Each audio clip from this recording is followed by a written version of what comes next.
तेजपात अर्थात् बे लिफ यसको प्रयोग हामीले आफ्नो भान्सामा गर्छौं।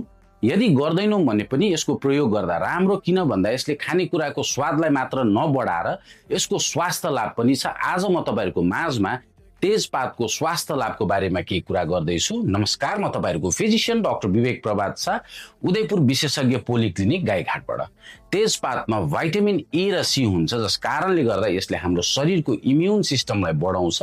यसले पाचन प्रणालीलाई पनि बलियो बनाउँछ, अर्थात् खाना पचाउनलाई मद्दत पुर्याउँछ। हाम्रो शरीरमा भएको सुजन अथवा सुजन हुन दिनलाई पनि यसले बचाउ गर्दछ। साथै यसले हाम्रो ब्लड सुगर, ब्लड कोलेस्ट्रोल लाई पनि घटाउनलाई मद्दत पुर्याउँछ। यो हाम्रो मुटुको लागि पनि राम्रो हो।